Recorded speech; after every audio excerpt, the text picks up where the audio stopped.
Bonsoir à toutes et à tous. Merci beaucoup d'être avec nous ce soir pour cette rencontre du mois de novembre des conférences Happy Hour. Une rencontre donc sur le logement, un sujet aussi vaste que peut-être votre logement, je ne sais pas. Mais en tout cas, un sujet qui n'est pas facile à appréhender. En tout cas, pour moi, ça n'a pas été facile de travailler là-dessus parce que quand on parle de logement, on peut parler à peu près de tout.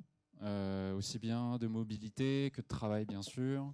Mais ça, on va dire qu'il y a plein de choses derrière ce terme, cette thématique du logement. On va essayer de mieux comprendre la situation, d'où le titre aussi, avec cet angle, pourquoi c'est si compliqué de se loger. On va essayer on va prendre des partis pris, on va dire, ce soir. Un des premiers partis pris, c'est qu'on va essayer de pas uniquement parler des propriétaires. Là, j'ai l'impression de faire du stand-up, mais je ne sais pas si vous avez remarqué.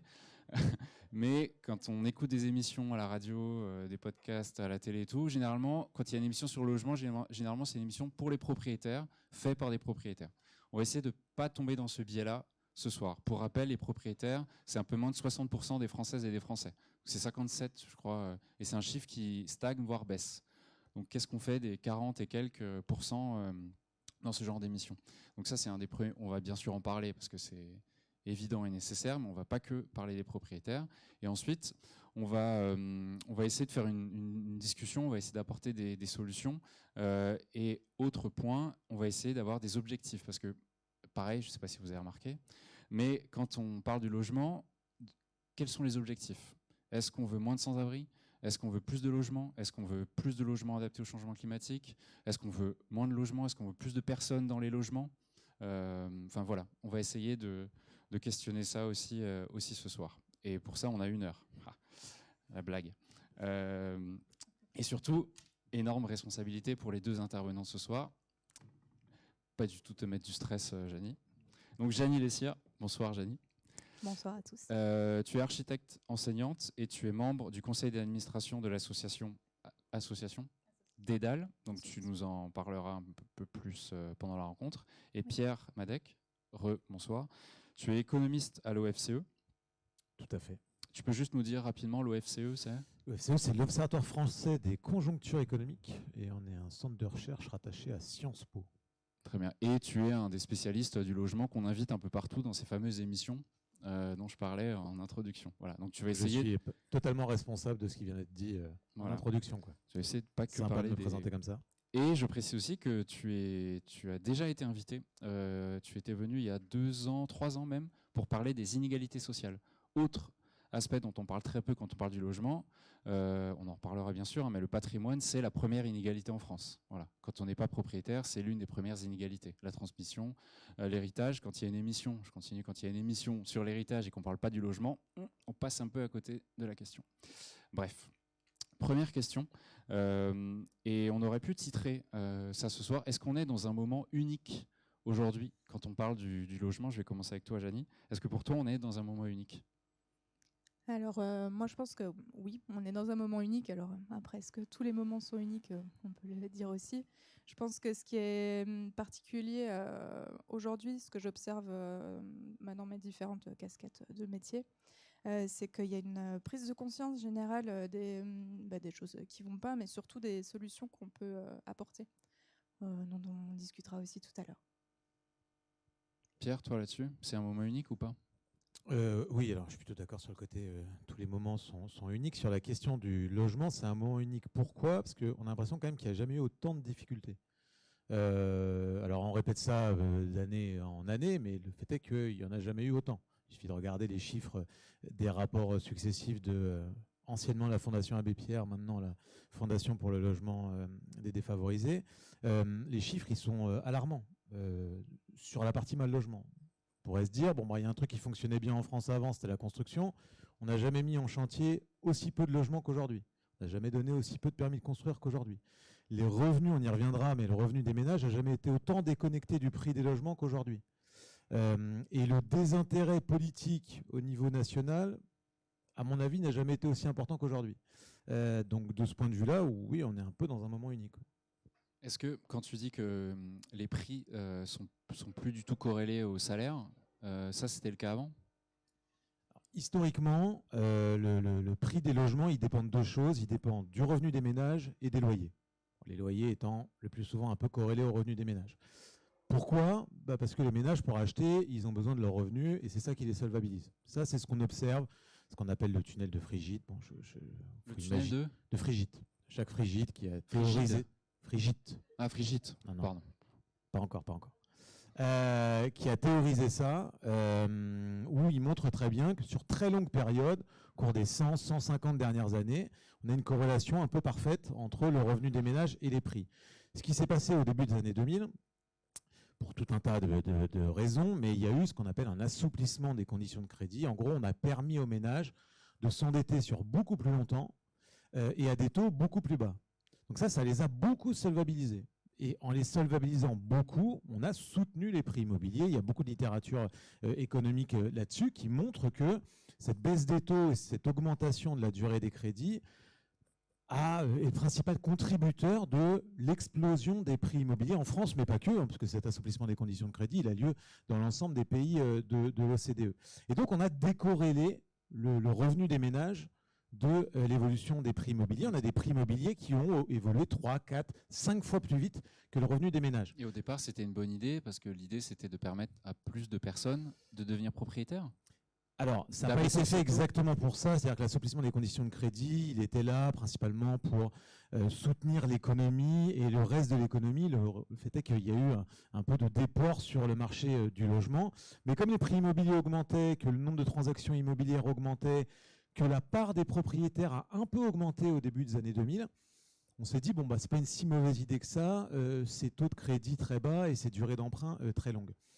Le problème, c'est que quand vous avez un retournement des conditions de crédit comme on l'a subi là récemment, les taux augmentent beaucoup. Alors les durées n'ont pas trop bougé, mais les taux augmentent beaucoup. En gros, on ferme la vanne du crédit.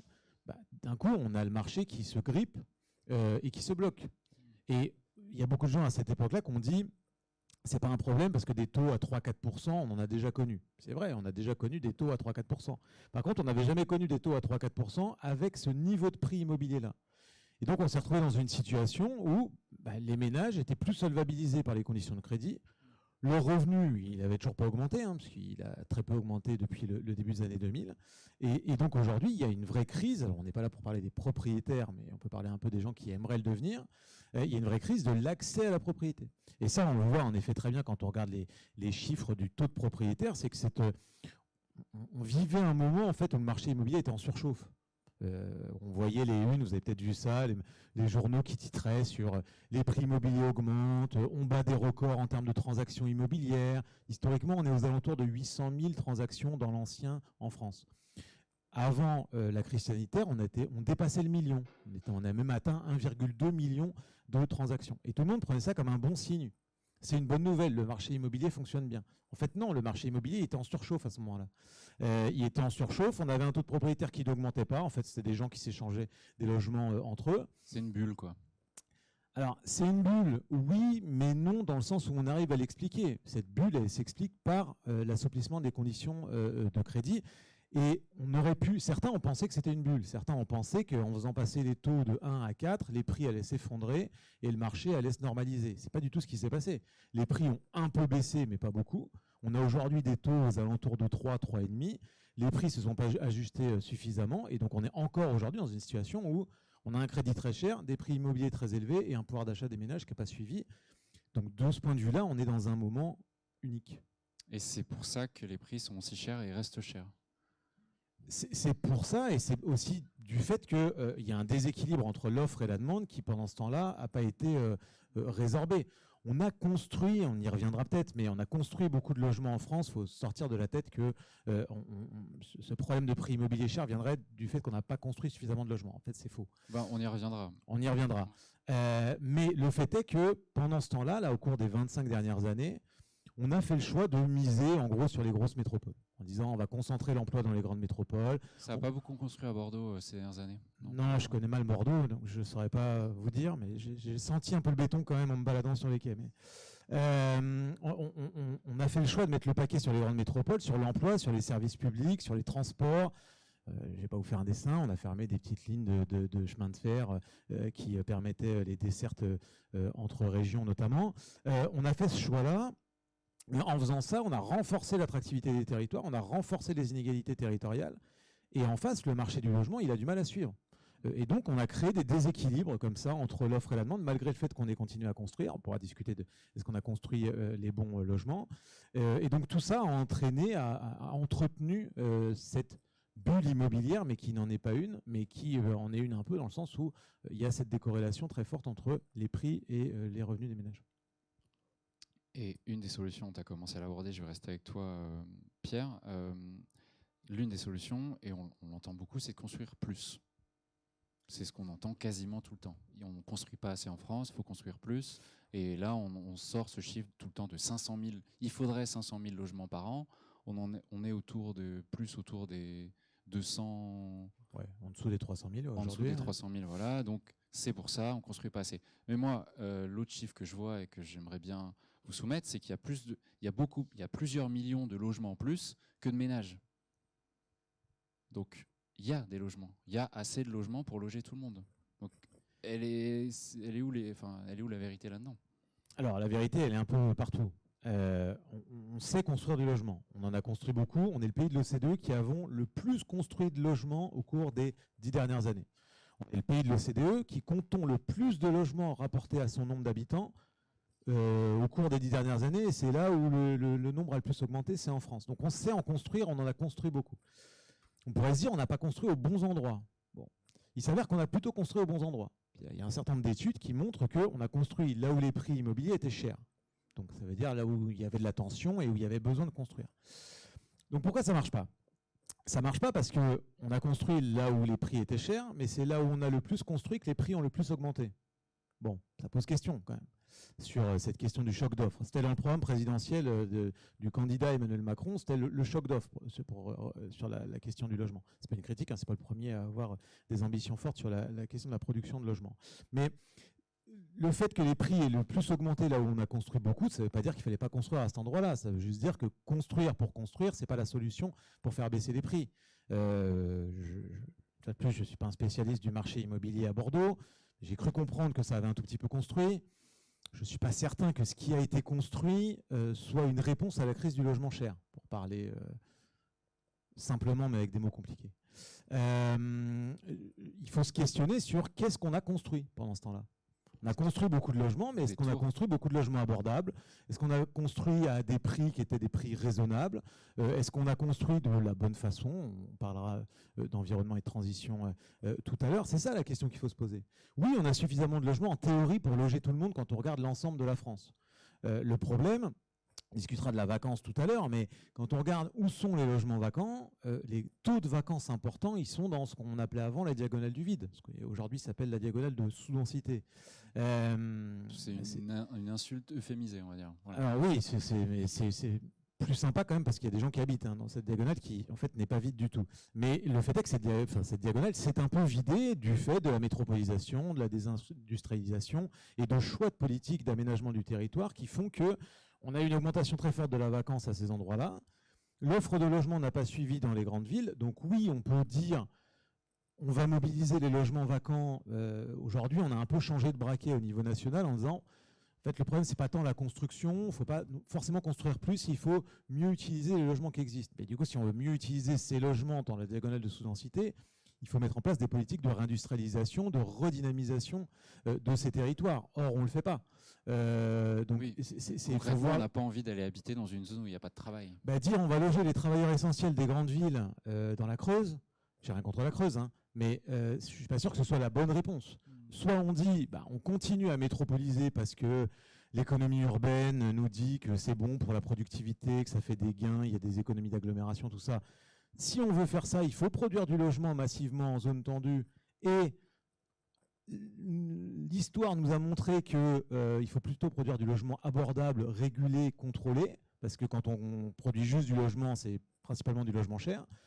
Soit on dit, on arrête la métropolisation et on réinvestit les territoires qui se sont vidés, mais dans ce cas, c'est une politique d'aménagement du territoire qu'il faut mettre en place et pas uniquement une politique de logement. sur ces logements vacants, on va prendre le temps ensuite de prendre vos questions et vos remarques, bien sûr, j'ai oublié de le préciser. Sur les logements vacants, Janie, effectivement, c'est dans cette fameuse diagonale de sous-densité, c'est ça maintenant qu'on dit mais c'est aussi... C'est pas moi qui l'ai inventé. Hein. Oh, mais j'imagine. T'aurais pas osé dire un truc pareil pour les millions de gens qui habitent dans cette zone. Sauf que ces logements vacants, c'est aussi en ville, à Bordeaux. Et c'est un des aspects de l'association Dédale que tu représentes ce soir. Peut-être que tu peux raconter en quelques minutes ce que c'est Dédale et ensuite comment vous vous emparez de la question des logements vacants. Oui, d'accord. L'association Dédale est née en 2022 du collectif homonyme qui rassemblait en fait 7 associations bordelaises qui se connaissaient bien du milieu squat et bidonville à Bordeaux, qui est un autre sujet encore connexe à la question du logement, on va dire. Donc parmi ces 7 associations, 4 se sont mis ensemble pour être une identité juridique, on va dire, donc une association qui puisse, un interlocuteur qui puisse agir sur le terrain. Donc parmi eux, on a Médecins du Monde, Tripoté Max Cagne, Architectes sans frontières, que moi je représente au conseil d'administration, l'association Réseau Éducation sans frontières. Et dans cette association, on est plein de personnes avec des compétences multiples et complémentaires. Donc on va avoir des architectes, on va avoir des médiateurs, des artisans et des interprètes et plein de personnes qui font qu'on agit sur le territoire. Donc l'association Dédale, elle est née d'un double constat. Déjà effectivement qu'à Bordeaux, mais aussi en France, on a énormément de logements vacants. Donc on estime, ce sont les chiffres de l'INSEE, en 2025, le nombre de logements vacants à 3 millions. Donc c'est quelque chose d'assez conséquent. Mais dans ces logements vacants, on a 2 catégories qu'on va distinguer. La vacance qu'on va appeler frictionnelle, celle qui est nécessaire au marché, on va dire entre 2 locataires par exemple. Mais on a aussi la vacance structurelle, celle qui dure depuis plus de 2 ans, ou qui existe. Donc je parle du parc privé. Donc là, on est vraiment dans le parc privé. On a des propriétaires qui se désintéressent de leurs biens, des propriétaires où c'est des logements qui répondent plus aux normes ou qui sont trop chers. On a aussi de la rétention, on va dire, de foncier pour pouvoir le transmettre ou faire de la spéculation dessus, ou des bâtiments où on a un projet dessus à très long terme, mais pour le moment, il ne se passe rien, donc on le laisse comme ça. Donc en observant toute cette quantité de logements, donc si on réduit encore les chiffres et qu'on prend la valeur, la donnée métropole, zone tendue, donc celle où il y a plus de demandes que d'offres de logement, on va dire. Et en plus, donc les bâtiments qui ont très peu de travaux à faire pour pouvoir être remis et habitables, on arrive à une donnée de 400 000 logements. Donc sur les 3 millions, on a 400 000 logements qui pourraient être mobilisables très rapidement dans les zones tendues. En pourcentage, oh là là, j'ai pas fait le calcul, mais 1%, ouais. Avec le micro, c'est mieux. Parc. Et cette donnée-là, on l'a de par nos activités associatives sur le terrain, de voir les personnes qui vivent dans des conditions indécentes, que ce soit à la rue, dans des bidonvilles ou des squats. On a observé ce nombre de personnes qui sont sans solution de logement. Le dernier rapport de la Fondation pour le logement des défavorisés a donné le chiffre de 350 000 personnes sans domicile fixe pour l'année 2024. Vous voyez, le lien, il peut être rapidement fait si on prend un raccourci de se dire il y a 400 000 logements qui sont mobilisables rapidement, 350 000 personnes qui sont à la rue. On pourrait trouver des solutions pour réhabiliter rapidement ces bâtiments et sécuriser ces personnes.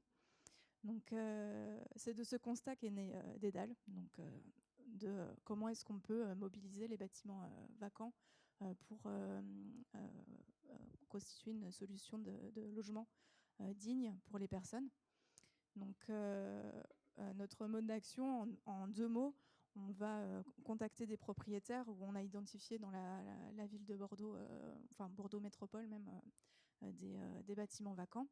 On va leur exposer comment on travaille. Donc, avec nos compétences, on peut aller dans les bâtiments, faire des états des lieux, estimer les travaux, et les artisans peuvent les faire. Et on va les mettre en contact surtout avec des associations qui peuvent signer un bail d'occupation temporaire, où on se met d'accord avec le propriétaire sur la durée d'occupation.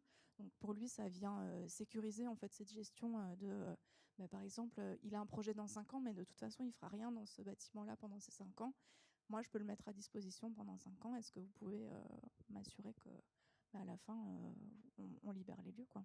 Donc cette manière de faire, à la fois sécurise les propriétaires parce qu'ils ont une durée, sécurise aussi les habitants parce que quand des habitants habitent dans la rue ou dans des squats, ils ont toujours cette épée de Damoclès de quand est-ce que je vais me faire sortir de mon lieu de vie, avec ou sans préavis, souvent sans, où les forces de l'ordre débarquent et dans des conditions complètement indignes éjectent les personnes qui habitaient à des endroits qui étaient inoccupés. Et donc je me suis perdue dans mon explication. Et donc on met en lien ces personnes-là, c'est un peu notre cœur cible d'action. En parallèle de ça, on va aussi continuer un peu ce qu'on faisait avant quand on était association pas dédale, on va dire, où on fait de la sécurisation de squats et bidonvilles pour sensibiliser au fait que c'est important que les gens vivent dans des conditions sécures et dignes, déjà pour éviter les incendies. Beaucoup d'incendies dans ces espaces de vie sont dus à des mauvaises installations électriques qui ont été faites un peu à la sauvage, mais aussi sécuriser l'accès à l'eau, qui est hyper importante. Déjà, on ne peut pas vivre sans eau, mais aussi c'est un point de vue santé générale. Quand les gens ont accès à l'eau, il y a une hygiène qui est meilleure et du coup qui a un moins mauvais impact dans la ville, quoi. Si il y a des conditions d'hygiène qui sont déplorables, ça a un impact aussi sur les riverains et pas seulement sur les occupants. Donc sécurisation, ça c'est notre action à court terme. Mobilisation de bâtiments vacants pour loger des personnes en situation de précarité, notre moyen d'action à moyen terme. Et à long terme, on discute pour essayer de faire changer les lois, pour faire encadrer cette vacance immobilière, pouvoir la mobiliser plus facilement, pouvoir avoir accès plus facilement à la donnée aussi, parce que les chiffres que je vous ai donnés concernent le parc privé. Par exemple, les collectivités, l'État est propriétaire aussi de logements de fonction, de bâtiments qui sont désaffectés, et on n'a aucune donnée sur ce que ça représente en termes de quantité et même de gestion, plus largement. On reviendra sur les élus. Ce tard. sera une question à tous les deux. Donc, tu voulais ajouter encore ouais. Ouais, voilà, pour parler de l'association Nedal, plus spécifiquement sur la vacance à Bordeaux, pour vous donner une idée de chiffres. Sur Bordeaux Métropole, ce sont des chiffres de 2022 pour le coup. On est à environ 25 000 logements vacants, donc tout confondu, quoi. Vacances frictionnelles, vacances structurelles. Et on est à peu près 6 000 logements vacants de longue durée, pour vous donner une idée du rapport par rapport à l'échelle nationale. Voilà, si je peux dire. Et quand on entend effectivement on pourrait parler aussi de la classification par le DPE, qui a montré qu'il y a des millions de logements aujourd'hui qui sont considérés comme des passoires énergétiques ou passoires thermiques. Là, ce sont les propriétaires, encore une fois, qui sont en cause. L'introduction que tu nous as, Pierre, sur le fait que les prix ne baissent pas parce que les propriétaires ne veulent pas, pour X raisons, baisser les prix. Le nombre de logements vacants, est-ce qu'il n'y a pas un problème avec la notion même de propriété? Est-ce qu'il y a des réflexions aujourd'hui là-dessus pour dépasser ce stade du droit à la propriété, remise en cause peut-être de ce droit à la propriété, ou est-ce que je fais mon anarcho-libertaire de base? De base. Je ne sais pas s'il y a un problème avec le droit de propriété. Il y a une question sur la concentration de la propriété immobilière. Et en fait, quand on parle de concentration de la propriété immobilière, il y a deux sujets. Il y a un sujet inégalité de patrimoine. L'inégalité de patrimoine, c'est très bien documenté. Piketty l'a montré. Thomas Piketty, l'économiste. Oui, pardon. A très bien montré que l'immobilier était l'un des facteurs explicatifs de l'augmentation très forte des inégalités de patrimoine. Bon. Mais j'ai envie de dire, si on s'intéresse à la question de l'accès au logement, cette partie inégalité de patrimoine nous intéresse peu. Peut nous intéresser si on parle d'inégalité, mais si on s'intéresse à la question de l'accès au logement, ce n'est pas un problème qu'il y ait des gens qui possèdent... S'il y a une personne qui possède la moitié du parc locatif, si cette personne utilise tous ses biens pour les mettre en location à l'année à des tarifs abordables, ce n'est pas un problème pour l'accès au logement. Je ne sais pas si je suis clair. Mais, pour rappel, 3% des propriétaires détiennent 50% du parc locatif. Ouais, mais ça c'est une bonne nouvelle en fait pour le parc locatif. Okay. Dans le sens où ça veut dire on a longtemps cru, on a souvent eu l'image du petit propriétaire où c'était très difficile du coup de réguler le marché locatif, l'encadrement des loyers, vous vous rendez pas compte, c'est des petits propriétaires, ils vont pas réussir à s'en saisir. Si on met, j'en sais rien, une réforme fiscale pour taxer un peu différemment les loyers, c'est très compliqué, c'est des petits propriétaires, c'est pas des petits propriétaires. Le gros du parc locatif, il est détenu par des gros propriétaires. Donc ça veut dire que c'est très facile en réalité de réguler le marché locatif privé. C'est très facile de faire l'encadrement des loyers, c'est très facile de mettre en place, là actuellement est discuté à l'Assemblée, enfin au Parlement, un statut du bailleur privé. Ces réformes-là sont faciles du fait de la concentration du marché locatif entre les mains de quelques-uns. Pendant très longtemps, on avait ce qu'on appelait les investisseurs institutionnels qui faisaient ça. Les banques, les assurances qui détenaient une grande partie du parc locatif, 20-30% parfois. Et donc, c'était facile de faire de la régulation, entre guillemets, parce que c'était des acteurs institutionnels. On a perdu ces institutionnels-là qui sont allés investir ailleurs dans le bureau, mais on a gagné du coup... tu veux dire le bureau des bâtiments où il y a des bureaux d'entreprise. Oui.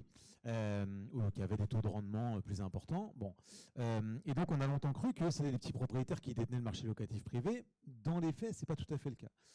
Et il s'avère que si ces propriétaires font un usage raisonné de leur logement, s'ils préfèrent le mettre en location à l'année plutôt que le mettre sur Airbnb, s'ils préfèrent le mettre en location à l'année plutôt que le laisser vacant, s'ils préfèrent le rénover plutôt que de le laisser en passoire thermique, en fait, ce n'est pas un problème, cette concentration du patrimoine.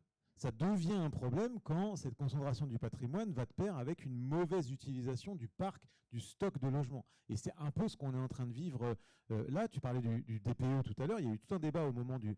Justement, le gouvernement a dit c'est pas normal qu'on autorise à la location des passoires thermiques. Donc, on va mettre en place un certain nombre d'aides. Il y a eu MaPrimeRénov', il y a eu tout un tas d'aides à la rénovation. Il s'avère que les bailleurs ne se sont pas tous saisis de ces aides publiques. Et donc, le gouvernement a dit, bon, bah, on va mettre un calendrier d'interdiction de mise en location des passoires thermiques. Bon. Depuis, le calendrier a été revu plusieurs fois. Il y a deux façons de voir les choses. Il y a une façon qui est évidemment de dire... c'est pas normal que des gens mettent en location un logement qui est indigne et qui ait une passoire thermique, parce qu'à la fin, celui qui paye les charges, celui qui est malade, c'est le locataire qui est en place, qui est le plus souvent modeste, fragile. Bon. Donc c'est une bonne mesure, l'interdiction des passoires. À l'inverse, il y a des acteurs qui disaient ouais, c'est une bonne mesure, mais si ça ne se traduit pas par des logements rénovés, mais que ça se traduit par moins de logements sur le marché locatif privé, ça va peut-être poser un problème à un moment. C'est-à-dire que si les propriétaires disent ok, bah, vous m'interdisez de mettre en location, moi, j'enlève mon logement et puis je vais le mettre sur des plateformes de meublés de tourisme ou je ne sais quoi. Bah, à la fin, ça fait certes des logements de meilleure qualité, mais moins de logements. Or, on manque de logements, notamment sur le marché locatif, et de logements abordables. Donc, en disant ça, je ne dis pas quelle est la bonne réponse à la question sur le DPE. Je dis juste que c'est une question qui n'est pas forcément simple et que peut-être que là, l'État a son rôle à jouer, une fois de plus, de régulateur, en disant bah non, pourquoi on n'interdirait pas, par exemple, la vente de passoires thermiques? Ou alors, quand il y a une passoire thermique, l'État ou la collectivité se porte acquéreur de la passoire en question, la rénove et puis la remet en vente. On sait aujourd'hui dissocier le foncier et le bâti. On pourra revenir dessus plus tard, mais il y a des dispositifs qui existent. Mais du coup, au-delà de cette question, une fois de plus, de la concentration du patrimoine, se pose la question de la bonne utilisation du parc. Et je l'ai dit, on a construit beaucoup de logements pendant des années. On les a construits plutôt aux bons endroits. Par contre, on a énormément augmenté le nombre de logements vacants. Il y en a 3 millions, mais il y en a 1 million de nouveaux depuis 10 ans. Donc ça pose quand même question. Et puis la question des résidences secondaires, qui là, contrairement aux logements vacants, sont, ou la majorité des logements vacants sont situés aux bons endroits, dans les endroits attractifs, n'ont pas besoin de gros travaux parce que par nature ils sont occupés une partie de l'année et donc sont potentiellement facilement mobilisables. Quand je dis résidence secondaire, là je ne dis pas les propriétaires qui sont juste propriétaires de leur maison et d'une résidence secondaire. Je reprends mon exemple de la Creuse, bien que j'aime beaucoup la Creuse. Là on parle de gens qui ont plusieurs résidences secondaires ou meublées de tourisme dans des zones qui sont des zones tendues, là où les gens n'ont pas accès au logement et où peut-être qu'il y a un tout petit peu de pédagogie à faire en disant c'est quand même pas normal qu'il y ait des logements vides ou sous-occupés, j'ai tendance à appeler ça de la vacance partielle, dans des territoires où il y a des gens qui travaillent et qui n'arrivent pas à se loger. Et on voit bien que ce débat-là, il monte partout, dans le Pays Basque, pas très loin d'ici, en Bretagne, à Saint-Malo, dans les zones touristiques, dans les grandes métropoles, à Paris également. Et donc, ça avance. Il y a des lois qui passent à l'Assemblée de régulation, notamment des meublés de tourisme. Il y a des collectivités locales qui durcissent, notamment la fiscalité sur les résidences secondaires ou qui interdisent dans des territoires, dans des zones bien particulières, de construire autre chose que des résidences principales. Ça avance. On y reviendra si on parle des solutions et de l'espoir qu'on peut, ou désespoir qu'on peut porter. Ça avance, mais clairement, ça avance pas suffisamment vite parce qu'on a laissé faire aussi pendant un certain nombre d'années. Quand tu vas voir les élus, Janie, sur la vacance, à la métropole ou ailleurs, comment ils réagissent? C'est un sujet, c'est un problème pour ces élus-là, ou ils mettent un peu de côté Alors, je pense que ça dépend des élus qu'on voit. On a travaillé déjà avec la mairie de Saint-Médard-en-Jalles, par exemple, et des IN où ils nous ont mis à disposition des bâtiments. Bordeaux Métropole nous subventionne à hauteur de 65% de nos interventions sur les squats et les bidonvilles. Donc en soi, on peut dire oui qu'ils sont soutenants. Je pense que maintenant, il y a l'étape d'après parce ils ont du patrimoine qui est vacant. C'est à Bordeaux, comment est-ce qu'on peut travailler ensemble pour héberger des personnes et qu'eux aient plus de bâtiments vacants aussi. Les deux peuvent marcher ensemble. Et ils ont une réflexion là-dessus aujourd'hui? Et alors, je pense que les oreilles sont en train de s'ouvrir et j'ai bon espoir qu'on travaille ensemble. Et elles s'ouvrent, tu l'expliques ou pas? Parce que c'est tellement gros que... C'est tellement gros. Non, je sais pas. Je pense qu'il y a eu plusieurs discussions déjà amorcées.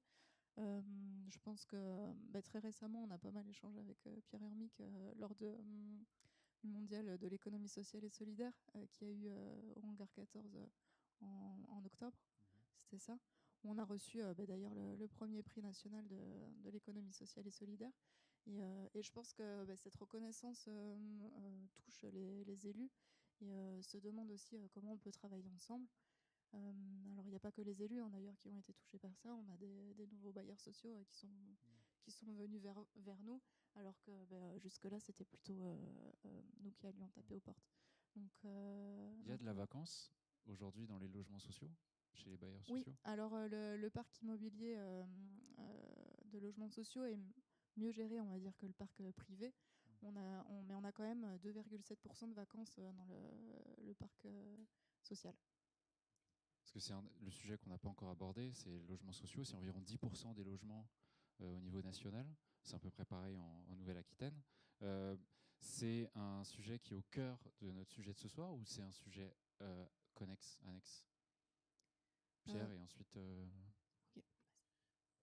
C'est un sujet qui est central en réalité, parce que on a dit qu'on ne parlait pas des propriétaires. On peut en dire un mot quand même. Les propriétaires, ils ont abouti leur parcours résidentiel.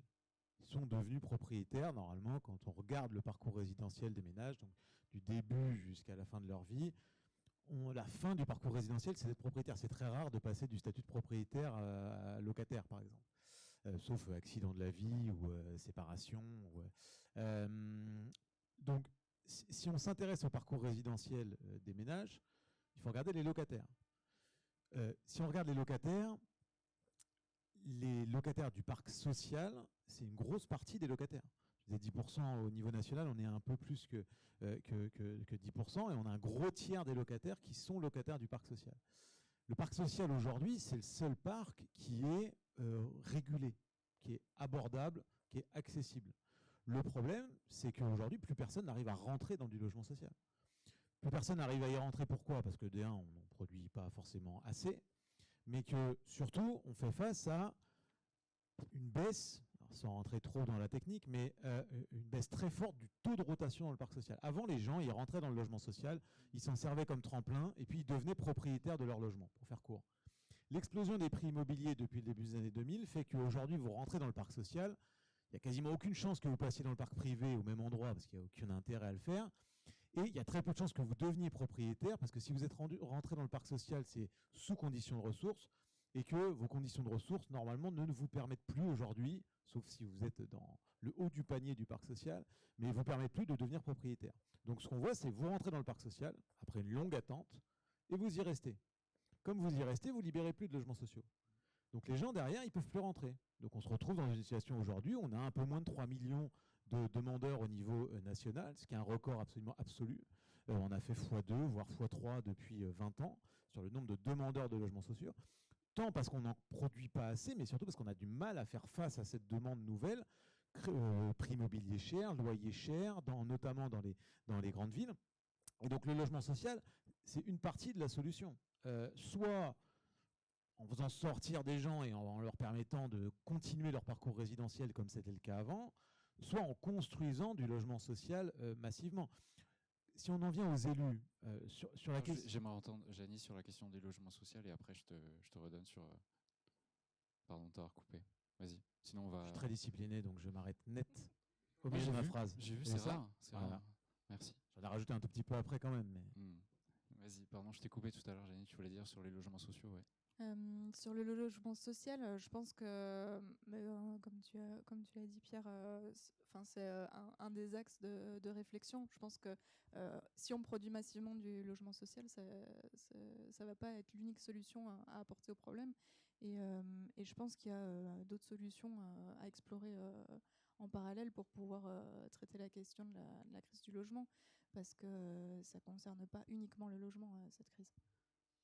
Et quand tu parles de logements vacants, est-ce que du coup l'un des discours, ça serait de proposer aussi que ces logements vacants se transforment en logements sociaux quand vous allez voir la métropole ou des villes Alors, nous, pour le coup, la façon dont on fonctionne, c'est qu'on a, au sein de l'association, établi des critères de décence. On a appelé ça comme ça. Donc, critères de décence. Décence. Ouais. Donc, quand on va visiter un logement, on a notre grille d'analyse pour dire, pour que le logement coche les cases, on va dire, de nos critères de décence, il faut faire tel et tel travaux.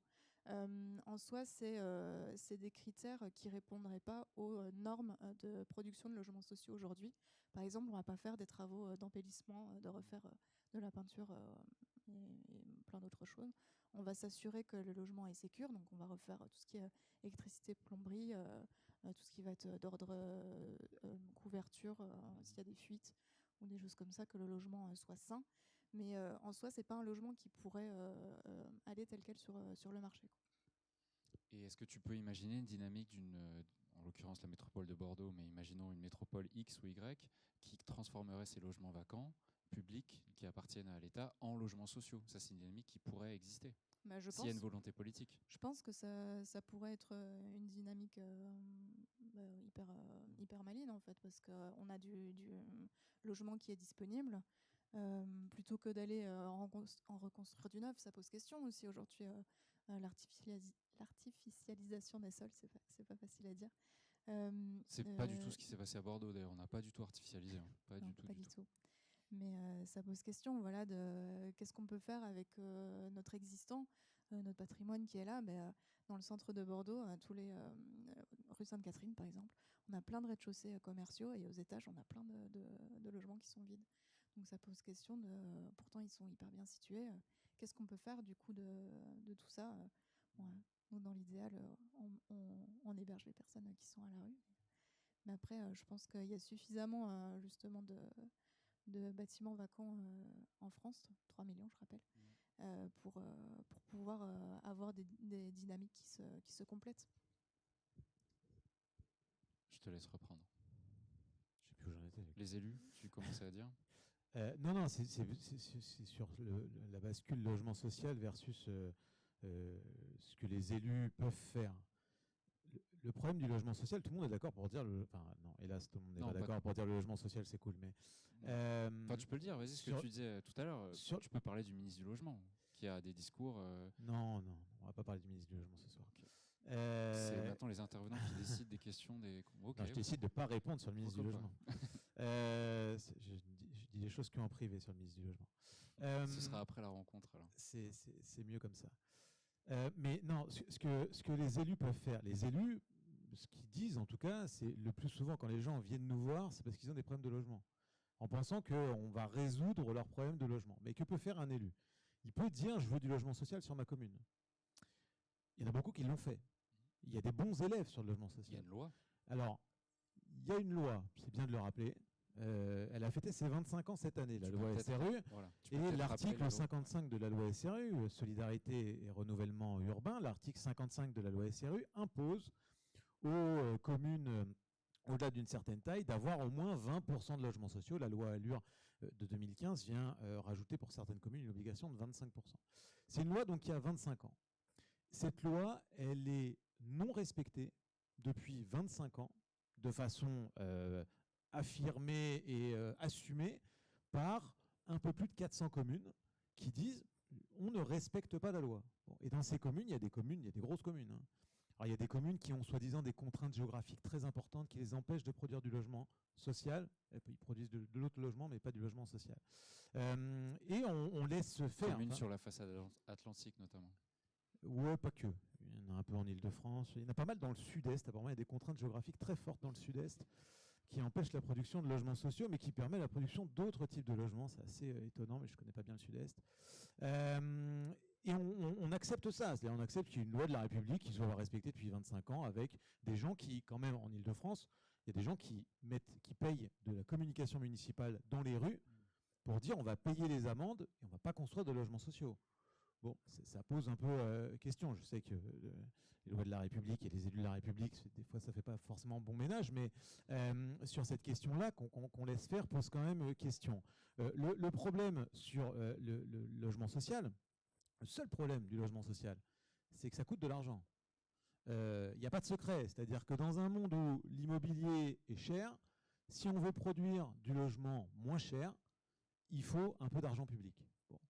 L'argent public, on pourrait dire, bon, bah, aujourd'hui, il manque, on a des débats, je ne vais pas vous refaire les débats budgétaires, que moi-même, j'ai du mal à suivre, alors que c'est censé être mon métier. Donc, il y a quelque chose qui se passe au niveau national. Il y a moins d'argent public, c'est pas nouveau. Et sur la question du logement, rappelons que, alors même que la dépense en logement n'a jamais été aussi importante en France, on n'a jamais dépensé aussi peu pour la politique du logement qu'en 2024. Et on se serait vu l'année dernière, j'aurais pu dire qu'en 2023, et on se serait vu l'année d'avant, j'aurais pu dire qu'en 2022. C'est-à-dire que l'effort public envers de la politique du logement, au travers des APL, au travers des aides aux bailleurs sociaux, au travers de tout ça, ne fait que baisser d'année en année. Alors c'est la théorie du pognon de dingue, hein, on va globalement faire mieux avec moins. Je n'ai pas l'impression qu'on arrive à faire beaucoup mieux. En tout cas, c'est sûr qu'on a beaucoup moins pour faire. Mais il y a donc un vrai problème au niveau national. Mais pour en revenir aux élus, parce que c'est là que j'avais arrêté ma phrase il y a un quart d'heure. Non, mais il faut me dire les choses. Hein. J'ai tendance à m'étaler. Les élus, ils ont une capacité à faire qui est aussi un peu dégradée en ce moment. On leur a coupé un certain nombre de budgets, on leur a enlevé la taxe d'habitation. Vous construisez du logement social, bah, le bailleur social il va être exonéré de taxes foncières pendant 20 ou 25 ans, ce qui n'est pas le cas d'un logement privé. Il y a des discussions budgétaires qui vous laissent penser qu'il y a des investissements publics à faire si vous construisez des logements, des crèches, des écoles, des routes à construire. Bon, bah, il faut quand même des moyens financiers pour le faire. Et surtout, si vous construisez du logement social, il y a moyen qu'on vienne vous tirer les oreilles en vous expliquant que le logement social c'est mal, que le logement social ça fait des émeutes, que le logement social pour la vie du quartier c'est pas une bonne chose, etc., etc. Et donc ce qu'on voit aujourd'hui dans les chiffres au niveau macro, c'est globalement des bons élèves sur le logement social qui en ont marre d'être de bons élèves, qui en ont marre de construire du logement social pour leurs voisins qui n'en construisent pas, et qui donc arrêtent leur production. Ça, c'est vrai dans un certain nombre de communes qui affichent des taux de logements sociaux assez importants. Le problème, et d'ailleurs on les incite à le faire, il y a plein de déclarations publiques de présidents ou de présidentes de région qui disent qu'il faut arrêter de faire du logement social là où il y en a trop. Le ministre du Logement, dont je ne vais pas parler, dit à peu près la même chose. Il faut arrêter de faire du logement social là où il y en a trop. Mais personne ne dit qu'il faut en faire là où il n'y en a pas assez. Il faut faire respecter l'article 55 de la loi SRU. Et donc on est dans une situation où les bons élèves arrêtent d'être des bons élèves et les mauvais élèves continuent à être des mauvais élèves. Dans ce monde-là, il n'est pas sûr qu'on aille exactement dans la direction d'un développement massif du logement social en France. Ce qui est dommage, puisque comme on a essayé de le dire, ça fait partie de la solution. On ne prend pas à bras le corps ce sujet du logement au niveau national, selon toi? On le prend, on l'a pris un peu. Alors, pour faire, je raconte très souvent cette anecdote, mais en 2017, au moment de la campagne présidentielle, la Fondation pour le logement des défavorisés, qui portait donc un autre nom à l'époque, avait accueilli tous les candidats à la présidentielle pour qu'ils présentent leur programme pour le logement. L'un des candidats, François Fillon pour ne pas le nommer, était empêché à ce moment-là pour des affaires extra... Bon, voilà. Vous étiez là à ce moment-là, sûrement, donc vous vous rappelez des histoires à l'époque. Donc il n'a pas pu venir, donc il a envoyé sa représentante, qui en gros est arrivée en disant « Moi je comprends pas ce que je fais là, il n'y a pas de problème de logement en France, regardez les enquêtes d'opinion, le logement est un non-sujet. Il y a le pouvoir d'achat, il y a la question des transports, il y a la question de l'emploi, il y a la question du logement, en fait, elle arrive très très loin dans les enquêtes d'opinion. » Pourquoi je raconte ça? Parce que moi, ça m'avait marqué, parce que déjà à l'époque, je m'intéressais à ces questions de logement. Je disais comment c'est possible que le logement soit aussi loin dans les enquêtes d'opinion. Mais tout simplement parce qu'on ne fait pas le lien entre le logement et le pouvoir d'achat. Or, c'est le premier poste de dépense des Français. On ne fait pas le lien entre le logement et la question des transports. Or, le principal déplacement que font les Français chaque jour, c'est les déplacements entre leur domicile et leur travail. Donc normalement, on est censé parler un peu logement.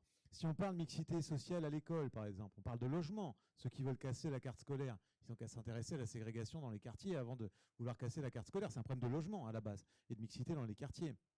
Quand je dis ségrégation, ça vaut pour le haut de la distribution des revenus comme le bas. Et donc derrière tout ça, c'est un problème de logement. Le responsable politique, lui, n'identifie pas ça comme un problème de logement, mais derrière, il y a un problème de logement.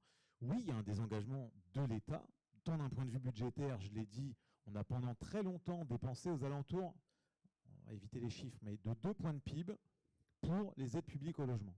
2 points de PIB. En moyenne, c'est ce qu'on dépense chaque année en politique du logement au sens très large, rénovation, aide personnelle au logement, aide aux bailleurs sociaux.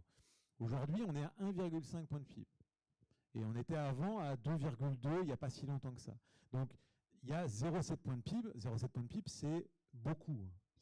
C'est beaucoup, beaucoup d'argent qui n'est pas allé vers la question du logement. Donc, il y a ce désengagement budgétaire. Au-delà de ce désengagement budgétaire, il y a un vrai désintérêt politique pour cette question du logement, qui est une question compliquée. Ça s'inscrit sur des temps extrêmement longs. Les leviers à actionner, je parlais des élus et des collectivités locales tout à l'heure. Il y a une ministre du Logement, il n'y a pas si longtemps que ça.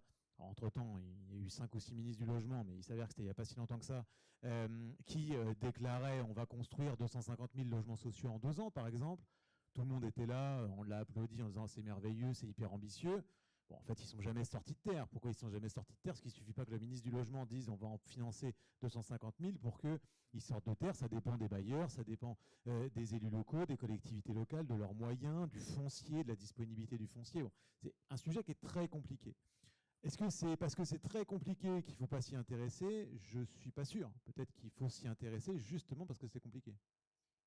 Du coup, je ne sais plus quoi poser comme question. Si c'est si compliqué que ça. C'est compliqué. Okay. Il faut s'y intéresser, donc continuons à discuter. Mais ce ne sera pas la conclusion de la rencontre, promis. L'objectif, Pierre Madec regrettait effectivement qu'il n'y avait pas de vision aujourd'hui. Si tu devais, toi, mettre en avant un objectif, ce serait aujourd'hui lutter contre le sans-abrisme. Ce serait un point de départ, en tout cas pour travailler sur le reste. Alors, déjà, moi, je vais mettre en avant ma paroisse, on va dire. Mais oui, ce serait le sans-abrisme, mais en parallèle de la vacance, parce que c'est un problème d'avoir des logements vides quand même. Ou des bâtiments vides tout court, il n'y a pas que les logements. Là, ça peut permettre de trouver des solutions de logement digne pour les personnes qui n'en ont pas. Mais en soi, il y a plein d'autres bâtiments qui sont vides et dont on ne fait rien aujourd'hui, qui pourraient être transformés, valorisés et qui permettrait aussi de construire autrement la ville de demain.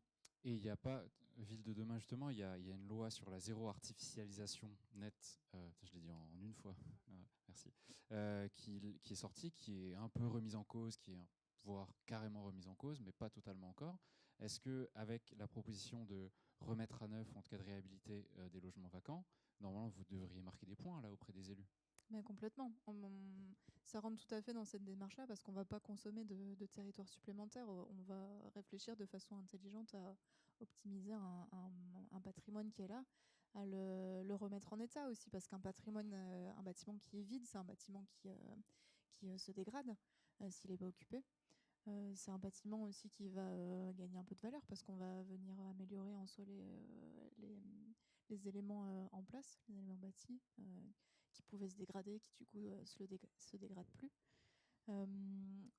En plus, j'ajouterais à ça qu'avec Dédale, on s'emploie à utiliser des matériaux qui se veulent le plus respectueux possible de l'environnement.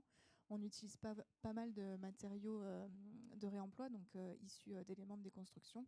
On va sur d'autres sites de Bordeaux Métropole récupérer des matériaux à réinjecter dans nos projets. On peut être en rapport avec la plateforme Refaire. Je ne sais pas si tout le monde connaît cette plateforme, mais c'est un outil qui a été mis en place par la FAB, Bordeaux Métropole, qui en soi recense tous les chantiers qui sont voués à être déconstruits sur Bordeaux. Et du coup, il y a des fiches d'identité de matériaux qu'on peut venir récupérer en tant que professionnel et ça va s'ouvrir, je me demande si ce n'est pas déjà le cas, aux particuliers aussi. Donc c'est une démarche à la fois qualitative environnementalement parce qu'on ne va pas reconsommer de carbone pour à la fois extraire des matières premières et la réinjecter dans un circuit de construction, quoi. On va récupérer des matériaux qui étaient destinés à être des déchets et à les réinjecter dans la construction. Donc cette double valeur, on va dire, de respecter à la fois l'existant et de le revaloriser dans son état, quoi. Sur la vision, Pierre, tu t'en plaignais quand on a préparé cette rencontre. Que tu disais qu'il y a quelques années, il y avait des visions, même si elles étaient bonnes ou mauvaises, peu importe, mais il y avait des visions. Là, tu regrettais le fait qu'il n'y en avait tout simplement pas. Il y a une vision qui est là maintenant depuis un certain temps, je ne dirais pas l'année, pour pas identifier un fautif, mais qui est une vision improductive du logement. C'est le signal qu'on a envoyé pendant très longtemps, là au cours des dernières années. C'est pour ça qu'on a fait la réforme de la fiscalité du capital, c'est pour ça qu'on a mis fin à l'ISF. Et je m'aperçois que du coup, je donne des indices sur qui je nomme, mais c'est contre ma volonté. On a dit le logement est un bien improductif. Il faut arrêter d'investir dans le logement, aller investir dans l'économie réelle. Les startups, par exemple, on donne trop d'indices là. C'était la vision. La vision, c'est ça. Le problème, c'est qu'il faut bien qu'il y ait des gens, il faut bien que les gens se logent. Il faut bien qu'ils soient logés par quelqu'un, soit c'est eux-mêmes, ils sont propriétaires de leur logement, soit il faut qu'il y ait quelqu'un qui soit propriétaire du logement. Et du coup, mis à part dire on va dépenser moins, on va réduire la voilure sur la politique du logement et on va inciter les gens à investir ailleurs, on n'a pas une vision comme en effet on avait pu en avoir une, critiquable ou pas, mais de dire, je sais pas, la France des propriétaires par exemple. C'était une vision. On pouvait dire c'est n'importe quoi, le prêt à taux zéro, ça a quand même participé à artificialiser une bonne partie du territoire et à soutenir les prix immobiliers, mais au moins c'était une vision. Bon, la France des propriétaires. Ou alors, on va mettre le paquet sur le logement social, parce que le logement social est la solution à la crise du logement. Bon, ça c'est des visions. Ou alors on va mettre le paquet sur les investisseurs pour que justement les investisseurs investissent le marché et que le marché locatif privé se développe. Là on a dit, globalement on va donner moins aux propriétaires, parce qu'être propriétaire de son logement, c'est vraiment un truc de boomer. Le logement social, quelle idée d'aller réguler un marché, ça n'a aucun sens. Pourquoi on ne laisse pas juste faire le marché? Et les investisseurs privés, pourquoi les riches ils investiraient dans le logement et pourquoi ils n'iraient pas investir plutôt sur les marchés financiers? Donc du coup à la fin ça fait moins. Une vision, il y en a une, mais elle va dans le sens de moins de logements. Le problème c'est qu'il y a besoin de plus de logements. Donc c'est plutôt cette dichotomie entre le besoin et l'envie politique qui moi m'interroge un peu. Et si tu te mouilles un peu? Oui. Non, je ne sais pas s'il y a. Je fais comme si je regardais mes notes, alors que c'est pas du tout mes notes. Oui, c'est ce que j'allais dire. C'est le déroulé de la Je rencontre. n'ai trouvé aucune réponse là-dedans. Ouais. Non, je ne sais pas s'il y a une bonne vision. Moi, je sais ce qui marche aujourd'hui. Ce qui marche, c'est un peu le logement social. Alors là, c'est pareil. Il y a des paris. On a eu des ministres du logement qui nous ont dit on va faire du logement intermédiaire. Parce que le problème, c'est les classes moyennes qui n'arrivent pas à se loger. Bon, le problème, c'est que les classes moyennes, elles sont pour la plupart éligibles au logement social. Parce que le logement social, il y a 70% des gens qui sont éligibles au logement social. Il faut rappeler quand même que ce qu'on appelle logement social, en réalité, il y a plusieurs types de logements sociaux. Il y a les logements très sociaux, en effet, pour les ménages très modestes qui n'ont aucune chance de pouvoir se loger dans le parc privé. Mais il y a des logements qui sont des logements moins sociaux, juste avec des prix normaux. Bon.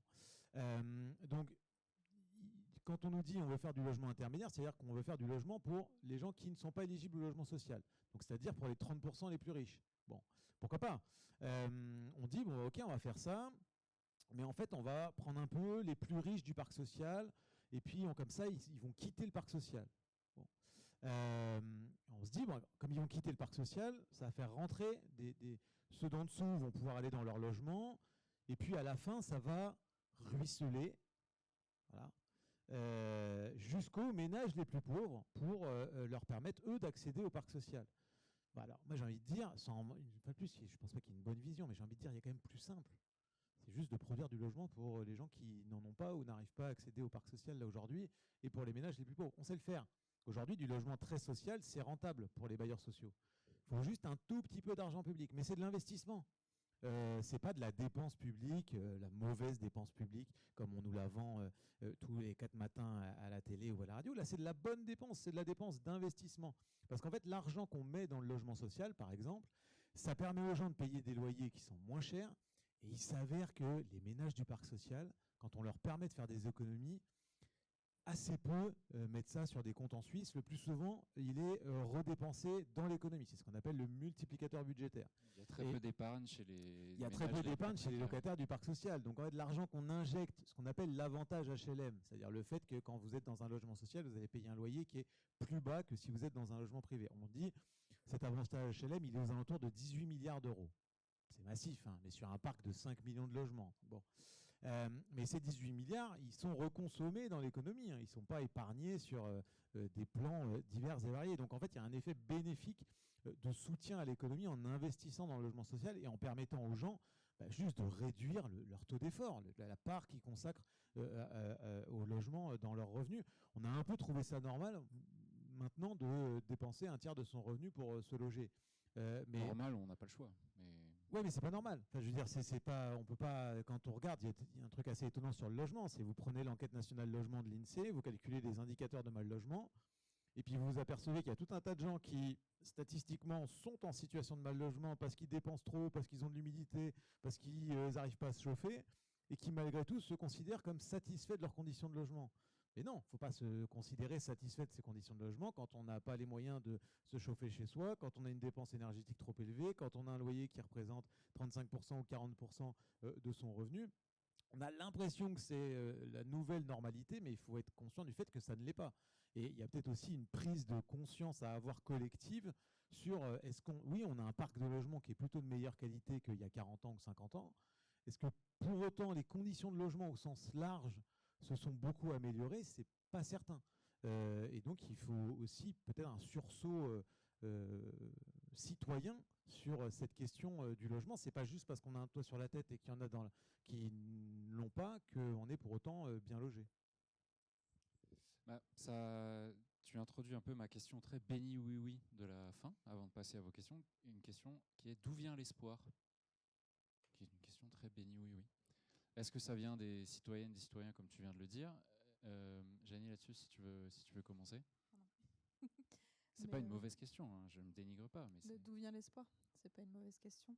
Non, moi je pense que c'est essentiel d'avoir de l'espoir. Je pense qu'aujourd'hui on est assez baigné dans une politique de la peur qu'on n'ose même plus espérer. Mais en fait c'est tout le contraire qu'il faut faire. Il faut arrêter d'avoir peur, il faut arrêter d'avoir peur des autres. Et en fait il est trop tard, je pense, pour la peur déjà. Il faut se saisir des choses, il faut inventer, il faut travailler ensemble, il faut prendre soin des choses, que ce soit de la ville, prendre soin des gens, être bienveillant envers les uns et les autres. Et je pense que c'est là-dedans qu'on va trouver des solutions aussi. Donc, je pense que les axes sont multiples. C'est juste qu'il faut se lancer à un moment, en fait. Et si tu devais en retenir un, parce que Pierre Madec n'a pas osé le faire finalement, toi, tu mettrais quoi en avant aujourd'hui? Des choses que tu vois sur le terrain, des choses qui marchent et qui... Alors pour le coup, nous, ce qu'on fait avec l'association, c'est quelque chose qui fonctionne. Mais bon, ça va pas régler toute la crise du logement, c'est certain. Mais après, comme je le disais, je pense que c'est en essayant plusieurs choses aussi qu'on va arriver à construire une solution qui pourra ressembler à un début de fin de crise, si je peux dire. Pierre, là-dessus? Non, mais il n'y a pas en effet de solution magique. C'est à mon avis une somme de plusieurs solutions qui fonctionnent, on les connaît. La régulation, par exemple, on sait que ça marche. L'encadrement des loyers, ça fonctionne. Ça permet d'enrayer la hausse des loyers. On sait que ça marche. S'il n'y a pas de dispositif en face pour inciter les propriétaires à mettre leur logement en location, bah oui, ça va se traduire par une baisse de l'offre locative et ce n'est pas ce dont on a envie. Mais par contre, on sait que ça marche. Le logement social, on sait que ça marche. La dissociation du foncier et du bâti, que je mentionnais tout à l'heure. Il y a 15 ans, on parlait de dissociation du foncier et du bâti, c'est-à-dire l'idée, la collectivité publique au sens très large reste propriétaire du foncier, par contre vous permet d'accéder à la propriété, d'acheter vos murs, vous pouvez faire les trous que vous voulez, vous êtes propriétaire comme n'importe quel propriétaire, juste vous avez payé 2 fois moins cher, et quand vous revendrez, il y aura une petite clause anti-spéculative pour vous dire, bon, bah, vous avez quand même acheté avec un peu d'argent public, donc vous ne pouvez pas vendre à n'importe quel prix pour n'importe quel ménage. Ça fonctionne. Et ce n'est pas un truc politique. Je veux dire, de toute étiquette, on se saisit de ça. De Espelette à Lille, à Rennes. Bon, voilà. Donc tout ça, ça marche. Ça donne de l'espoir. Il y a de plus en plus de solutions comme ça qui viennent du terrain. Il y a de plus en plus d'acteurs aussi locaux qui voient leur démarche aboutir à de la législation. Je pense à l'encadrement de Airbnb, par exemple, qui a été porté, là encore, de façon transpartisane. Ce n'est pas une question d'oser ou de se mouiller, parce que je n'ai pas peur de me mouiller ou d'oser, mais pareil, on en discutera après. Mais c'est juste qu'il n'y a pas une seule solution, il n'y a pas de bonne solution, il y a plusieurs bonnes solutions. Quand une députée macroniste et un député PS portent un projet de loi, alors c'est vrai que comme ça, l'attelage ne semble pas si bizarre que ça, mais quand ils portent un projet de loi pour encadrer Airbnb, à la base, ils ne sont pas du tout d'accord l'un et l'autre. Pourtant, ils arrivent à le faire et ça aboutit à un encadrement. Quand ils se saisissent d'autres sujets tels que l'encadrement des loyers encore récemment, les deux mêmes, bah, ils aboutissent à un truc qui est transpartisan, qui est adopté à peu près par tout le monde. Donc c'est possible de faire avancer ces sujets-là. Les solutions, on les connaît, les solutions qui marchent, on les connaît. Il faut un tout petit peu de volonté politique, mais ce n'est pas ce qu'il y a de plus compliqué à avoir que de la volonté politique. Donc je pense qu'en effet, de l'espoir, il y en a, sans même parler du fait que quand on est au fond de la piscine, bon, bah, on peut que rebondir. Mais je ne sais pas si c'est vraiment source d'espoir, ça. Pas fou, hein? Non, on va pas conclure là-dessus. Du coup. Non, restons sur ce que j'ai dit avant. Du coup. On peut déjà les applaudir, merci beaucoup. On va passer avec Louise qui va vous passer le micro. Oui, je vous en prie. Lise, bonsoir. Je suis sensibilisée à ce problème parce que au départ, moi, j'ai étudié le droit immobilier, et j'interviens dans des écoles de commerce, dans des formations liées à l'immobilier. Et j'ai étudié notamment les marchés acteurs de l'immobilier. Et je pense qu'il faut revenir un peu à la cause du problème. Ouais. À la cause du problème aussi. Il y a un aspect qui n'a pas été évoqué, je pense, qui est essentiel. Mais on a du mal à se détourner de la politique et à évoquer des raisons sociétales. La crise du logement, un des critères majeurs, si vous m'autorisez à le rajouter, c'est quand même la décohabitation. C'est un problème de société. C'est-à-dire qu'avant, les maisons, elles étaient faites pour que des familles habitent ensemble. Donc il y avait les grands-parents, les parents et les petits-enfants. Vous avez les maisons au Pays Basque, par exemple, c'est énorme, en Dordogne ou ailleurs. Tout le monde vivait sous le même toit, on partageait. Et ce qui s'est passé, c'est que depuis l'évolution de la société, depuis 68, on a autorisé ce qu'on a vécu comme un progrès social à vivre seul. Les femmes, elles peuvent vivre seules, on divorce. Et on se retrouve avec 2 fois plus de demandes de logement. Et d'ailleurs, je pense que c'est le critère numéro 1 qui a créé la crise du logement dans nos sociétés occidentales. Donc finalement, on est un peu tous responsables, parce que combien d'entre nous ici ce soir vivent sûrement seuls. Donc je pense que pour avoir des lueurs d'espoir et créer du logement différemment, c'est aussi de créer du logement participatif, du co-living, du logement intergénérationnel. C'est penser à des différentes formes de logement. Et on ne peut pas, je pense, se reposer non plus que sur les pouvoirs publics. Et c'est Serpens qui se mord la queue, parce que comme il y a une crise du logement et des ventes, il n'y a plus assez de taxes, et les taxes font que les communes ne reçoivent plus assez d'argent pour pouvoir créer du logement social. Donc, je pense qu'effectivement, il faut réfléchir tous ensemble à comment on peut faire évoluer les choses et comment on peut vivre différemment. Voilà. Alors, vous avez parfaitement raison, on n'a pas en effet parlé de cet aspect démographique. J'avoue que quand on m'a demandé des solutions, je n'ai pas pensé tout de suite à il faut que les gens arrêtent de divorcer et se remettent ensemble. Non, mais c'est Parce très que bien. ça, non pas que c'est pas une solution, mais disons que c'est pas hyper facile de proposer ça. C'est une résultante. Mais oui, c'est-à-dire que quand vous avez, non mais en plus il y a des statistiques qui pour le coup sont très parlantes, c'est-à-dire que l'explosion des familles monoparentales, ça se traduit comment? Une famille monoparentale, pour faire très simple, c'est un couple avec un enfant dans un 3 pièces qui d'un coup se sépare et a besoin de 2-3 pièces. Bon. Avec une capacité financière qui a été divisée par 2. Ça pose un problème. Aujourd'hui, il y a la moitié des demandeurs de logements sociaux qui sont des personnes seules. Or, le parc social, on l'a construit pour des familles nombreuses dans les années 60-70. C'est un problème. Alors, en effet, on peut faire de la... C'est notre modèle aussi, on vit en ville. Tout le monde veut vivre en ville maintenant. 70%. Tout le monde veut vivre en ville parce que l'emploi est en ville, globalement. Et après, je pense, un médecin, il pourrait s'installer en campagne parce qu'il y a beaucoup de demandes en campagne. Oui. Mais il reste en ville. Parce que les enfants sont scolarisés, parce que ils ont leurs amis là, parce qu'ils ont connu pendant leurs études. Mais le fait est que ce choix de la métropolisation, c'est quand même un peu un choix politique aussi, de faire le choix de concentrer les services publics, les aménités, l'économie, les emplois en ville, dans les grandes métropoles, avec cet espoir de faire des gains de productivité. Il y a plein de villes. À Paris, on a du mal à produire du logement, mais on produit des millions de mètres carrés de bureaux. Et peut-être qu'à Bordeaux, on continue encore aujourd'hui à produire des mètres carrés de bureaux. Quand on produit des mètres carrés de bureaux, non seulement c'est des mètres carrés de logement qu'on ne fait pas, mais ça veut dire qu'on accepte qu'il y ait de plus en plus d'emplois sur le territoire. Donc, je suis d'accord que le politique n'est évidemment pas responsable de tout. Après, il y a en effet un choix de société en disant, est-ce que le problème du logement, c'est que c'est un temps très long. Quand on construit un logement, il est là pour 70, 100, 150 ans. Aujourd'hui, on se retrouve à regretter des choix d'aménagement du territoire ou de choix de construction de logements qu'on a eu. Il y a une inertie aussi dans les changements. Il y a une inertie qui est forte. Il y a à côté de ça des évolutions socio-démographiques qui sont en fait plus rapides que ce que le marché du logement est prêt à accepter. Et donc là, il y a 2 choix. Soit on dit, on essaye de faire face. On dit, ok, les gens ne vont pas se remettre en couple dès demain, arrêter de divorcer, donc peut-être qu'il faut proposer une offre de logement nouvelle. Soit on dit, et là, une fois plus, on va dire que je n'ose pas et que je ne veux pas mouiller, mais je ne sais pas s'il y a une tu as mal pris, je suis désolé. C'était pour la vanne. Je rigole, j'insiste. On se connaît. Soit on dit, en fait, c'est aux gens de s'adapter au parc qui existe. Et du coup, ça existe. Il y a des gens qui aujourd'hui disent, il n'y a pas besoin de logement étudiant. Il faut que les étudiants aillent vivre avec des personnes âgées qui sont dans des logements sous-occupés. Oui, voilà. Moi, j'ai tendance à penser que peut-être les étudiants, ils ont envie de leur propre logement. Mais peut-être qu'il y en a, j'en connais qui sont en colocation intergénérationnelle et qui sont très heureux et ça fait que des gagnants. Parce que là, c'est un choix de société de dire, d'assumer, de dire, non, en fait, il faut partager les logements qui existent, il faut mieux les partager, mieux revivre en nouvelles collectivités. Il y a plein de trucs qui se font d'ailleurs au niveau local. On peut aussi dire, les gens divorcent, les gens se séparent, les gens refont des familles recomposées, donc peut-être aussi ont besoin de grands logements.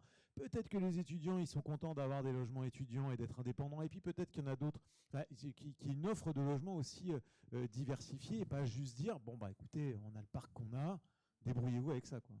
Je caricature un peu, mais...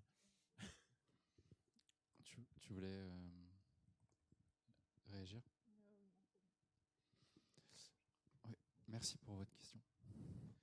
Bonjour, j'ai une question concernant l'épargne des Français. Il y a énormément d'épargne. la télévision, on parle de l'énorme quantité d'épargne gardée par les Français. Et il y a une grande partie de cette épargne qui est normalement destinée à la construction de logements sociaux. Donc, qu'en est-il de cette utilisation? Est-ce que c'est vraiment utilisé? Puisqu'on vous disiez qu'il n'y avait pas beaucoup qu'on manquait d'argent pour produire du logement social. Merci. Alors, très rapidement, sur cette question du financement du logement social, c'est un sujet un peu compliqué. Chacun d'entre vous, quand vous mettez 100 € sur votre livret A, il y en a 60 sur ces 100 € qui sont centralisés par la Caisse des dépôts et consignations. Ils ne sont pas pris, hein, on ne vous vole pas 60 €, mais ils sont ce qu'on appelle centralisés et ils servent en effet en théorie à octroyer des prêts aux bailleurs sociaux. Aujourd'hui, il n'y a aucun problème sur l'argent qu'il y a sur le livret A. Il y aurait suffisamment d'argent sur le livret A pour construire des centaines de milliers de logements sociaux. D'ailleurs, il y a tellement d'argent sur le livret A qu'on est en train de se demander, enfin pas moi mais d'autres, qu'est-ce qu'on pourrait faire de cet argent? Et si par hasard, il ne pourrait pas servir à construire, je ne sais pas, des sous-marins nucléaires par exemple. C'est pas une blague, hein. C'est vraiment une vraie réflexion. Et financer l'effort de défense parce qu'il y a vraiment beaucoup d'argent sur ce livret A. Donc le problème, c'est pas sur le livret A, c'est pas sur la capacité des bailleurs à s'endetter. Le problème, il est sur le reste du financement du logement social. C'est en gros les subventions publiques. Au moment où vous construisez un logement social, il faut que la collectivité locale, elle verse un peu d'argent parce que sinon le logement, il sort pas de terre. Ça, on a un peu de mal. La subvention de l'État, on a un peu de mal. Et puis les fonds propres des bailleurs, en gros, un bailleur social, il est comme nous. Quand il construit un logement social, il va injecter l'équivalent de notre rapport personnel à nous. En moyenne, c'est 15%. Dans un contexte où on lui coupe de l'argent, on lui demande de rénover des logements, où il est contraint financièrement, il a potentiellement de plus en plus de mal à injecter ces 15% au moment de la construction de logements. Et c'est ça qui freine la production plus que l'argent sur le livret A, qui, lui, est plutôt abondant en ce moment. Je ne sais pas si j'ai répondu à la question. Mais... on pourrait changer le plan de financement du bailleur social et lui dire de s'endetter plus. Mais on a des bailleurs qui aujourd'hui s'endettent déjà sur des périodes qui sont très longues et à des montants qui sont élevés. On pourrait revoir les plans de financement. Pour l'instant, les plans de financement, c'est en gros 10% de subventions, 15% de fonds propres et le reste en emprunt pour que l'équilibre financier soit possible.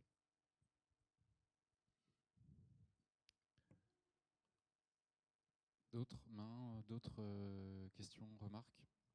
Ouais.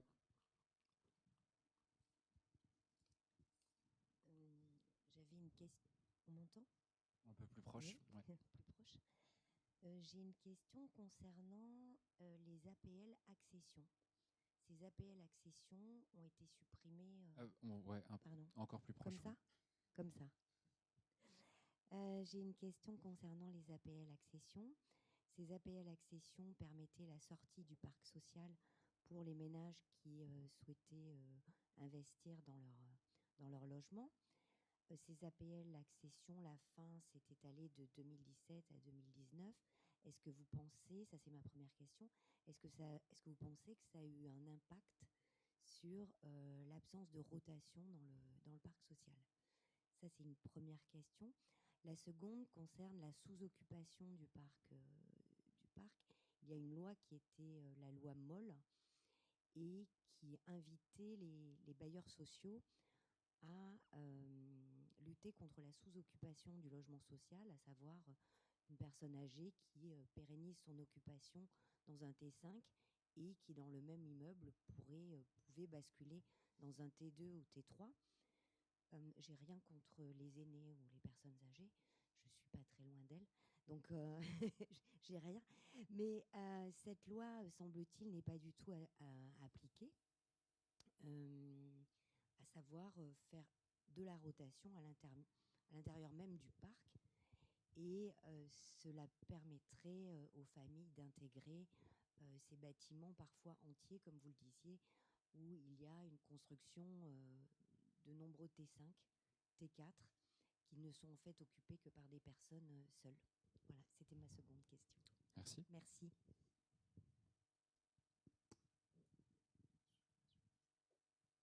Moi, je veux bien parler de la deuxième question. Pour le coup, j'ai déjà vu la première en tête. Alors, je pense que ça rejoint un peu ce que vous disiez tout à l'heure, en fait, de réfléchir aussi à de nouveaux usages? Est-ce que ces personnes seules, la rotation, ça pose aussi la question de l'ancrage à son logement, à ses souvenirs et à toute son histoire de vie. Si ça devient un départ forcé, dans quelles conditions est-ce que ça se fait? Ou est-ce que justement, est-ce qu'il y a de la médiation autour de ça, de savoir quand on intègre un logement social, est-ce que on sait que dans quelques années, quand nos enfants seront partis, peut-être qu'on devra bouger de là. C'est quelque chose, je pense qu'il faut se travailler à différents aspects, à la fois dans la médiation, de comprendre que cette rotation du coup nécessaire de parcours de vie résidentielle finalement.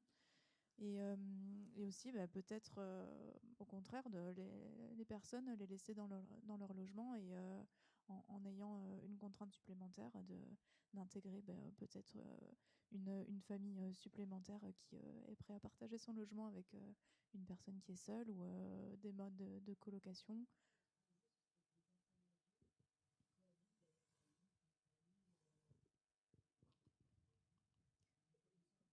Par,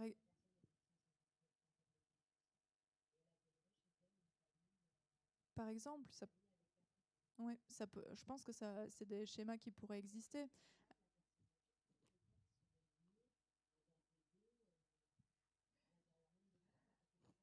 Alors moi, je pense que ça dépend vraiment des personnes. Autant il y a des personnes qui aimeront bien avoir leur espace à elles, et d'autres personnes qui, au contraire, pourraient apprécier cette nouvelle vie, cette nouvelle compagnie aussi de mode de vie, de plus être seule. Justement, il y a certaines personnes à qui ça pèse d'être seule, qui n'ont pas forcément de famille qui viennent les voir. Donc je pense que c'est des schémas qui pourraient exister, qui pourraient se proposer. Tout comme la colocation avec des étudiants qui fonctionne très bien pour certains. Et après, si c'est des schémas qui conviennent pas, mais effectivement, qu'est-ce qu'on fait de cette suroccupation? Est-ce que des travaux sont possibles, peut-être pour rediviser le logement, ou à ce moment-là, la personne peut rester dans ce logement, mais tout en permettant d'utiliser ces mètres carrés qui sont perdus? Je pense que les solutions sont à inventer, sont à tester. Et pour le coup, je pense que ça peut commencer par de l'initiative plus locale avant de faire, pour faire école, quoi, entre guillemets, un laboratoire d'expérimentation, on va dire, où ça peut montrer des choses qui peuvent fonctionner, ou au contraire, ça peut être des fiascos aussi, hein. C'est pour ça qu'on teste des choses. Et une fois qu'on montre que des choses peuvent marcher, réfléchir à changer à ce moment-là les pratiques de façon plus générale. Peut-être un point sur la sous-occupation dans le parc social, c'est un vrai problème. La loi Moll, elle a été faite à un moment où on avait identifié ce problème, mais on n'avait pas identifié exactement comment le régler. Donc, par exemple, il y a des gens qui se sont vus proposer des solutions de relogement dans des logements plus petits qui étaient plus chers que le logement qu'ils occupaient. Tout simplement parce que le logement très grand a été construit il y a très longtemps, que le plus petit a été construit plus récemment et qui se retrouvait plus cher. Et on s'était dit, mais comment ça se fait que les gens ne veulent pas bouger alors qu'on leur propose un logement tout neuf, pas très loin de chez eux, parce que en fait, le plus souvent, c'est quand même pas dans le même immeuble, et des fois, c'est pas dans le même quartier, parce que c'est rare que les quartiers étaient construits à la fois avec des grands logements et des petits logements. Globalement, il y a les vieux quartiers qui ont été construits avec des grands logements et les nouveaux avec des petits. Donc, ça a changé. Maintenant, il y a des obligations pour le bailleur de proposer au moins le même loyer au mètre carré. Donc, les gens font des économies. Donc, peut-être que ces mouvements vont se faire malgré le fait qu'il y a quand même un attachement au quartier et que c'est compliqué de bouger. Le deuxième problème, il est lié à ce que je mentionnais tout à l'heure, c'est qu'il y a la moitié des demandeurs de logements sociaux qui sont des personnes seules. C'est-à-dire que si vous mettez un petit vieux dans un petit logement, ça fait un petit logement de moins, alors qu'on n'en a déjà pas beaucoup, pour accueillir des personnes seules qui n'ont pas les moyens de se loger dans le parc privé et qui représentent la moitié des demandeurs. Donc, une fois de plus, c'est plus compliqué que juste dire, et on l'entend beaucoup dans la bouche des responsables politiques, mais dans les médias, il y a une sous-occupation massive dans le parc social, il faut mettre les gens dehors et leur proposer des petits logements. Oui, il y a des solutions à trouver, mais il faut aussi faire attention aux équilibres. Et juste, je finis parce que je vois que c'est bientôt la fin. Rapidement sur l'appel accession. Ouais. Pour ceux qui ne voient pas ce que c'est que l'appel accession, le principe de l'appel accession, à la base, c'était de dire aux gens, vous êtes éligibles aux APL. Si vous arrivez à accéder à la propriété, on continue à vous verser les APL, parce qu'il n'y a pas de raison que vous soyez désolvabilisé par le fait que vous essayez de devenir propriétaire. Bon. Le fait est qu'on a distribué de moins en moins d'appels accession, jusqu'à en distribuer quasiment plus, avant la suppression jusqu'à en distribuer quasiment plus.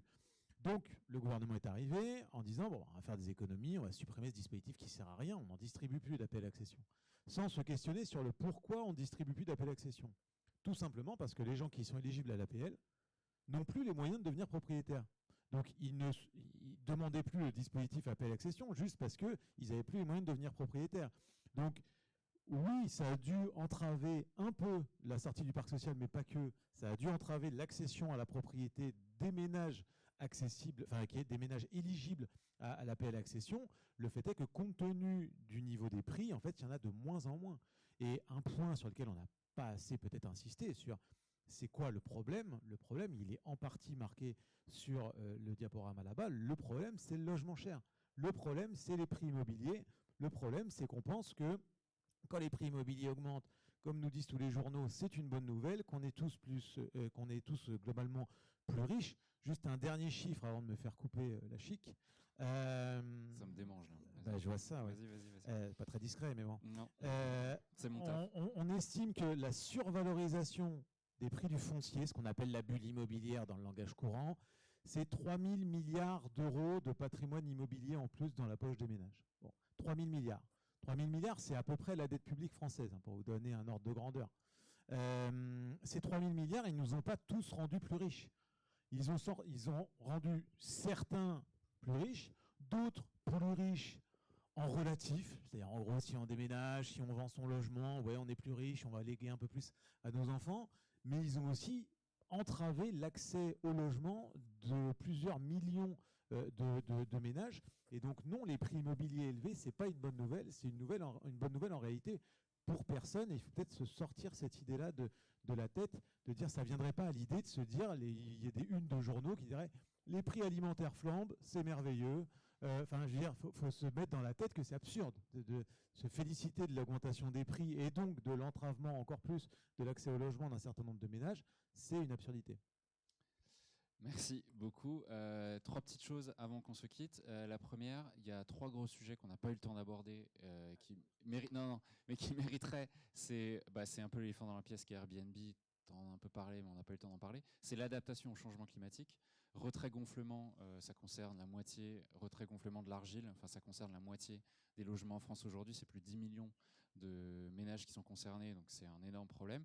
Et effectivement, l'adaptation des offres de logement aux changements familiaux, et vous avez raison de le souligner, les familles monoparentales.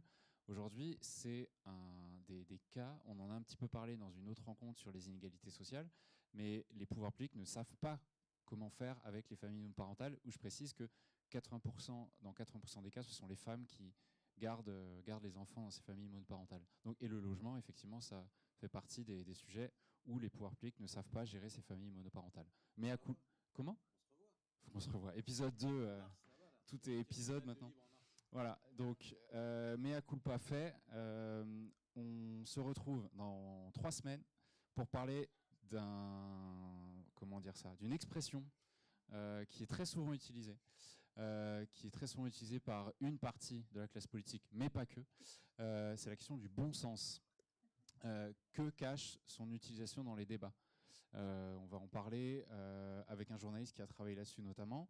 En janvier, on va évoquer ce qui aurait dû être une des grandes thématiques du quinquennat actuel, c'est la santé mentale. Et gros sujet en prévision. Et avec un angle effectivement qui nous correspond bien. Et si c'était la société qui nous pressait le citron, voilà. On va notamment recevoir une journaliste qui s'appelle Claire Touzard, qui est hyper chouette sur le sujet et qui confronte son militantisme à son diagnostic d'être bipolaire, voilà, qui confronte les deux. Donc ça va être un sujet, je pense, assez intéressant. Et enfin, en février, on se reverra après, mais en février, écologie, racisme, inégalité, est-ce que c'est vrai que tout le monde s'en fout ? Et là, on va notamment recevoir le politologue qui est un peu connu à Bordeaux, qui s'appelle Vincent Tibéri, qui a écrit un bouquin qui s'appelle le mythe de la droitisation de la France, enfin, voilà, qui démonte un peu ce qu'on entend beaucoup en ce moment sur tous les Français seraient des gros... Voilà, je ne l'ai pas dit. Voilà. Donc il démonte un peu ça, et on en parlera avec lui et avec la directrice de l'Obsoco. Voilà. Et en attendant, Les intervenantes et intervenants restent ici, le bar reste ouvert, la terrasse est ouverte, il fait un temps merveilleux dehors. On se voit dans 3 semaines. Bonne soirée. Merci encore d'être là. Bonne soirée, merci.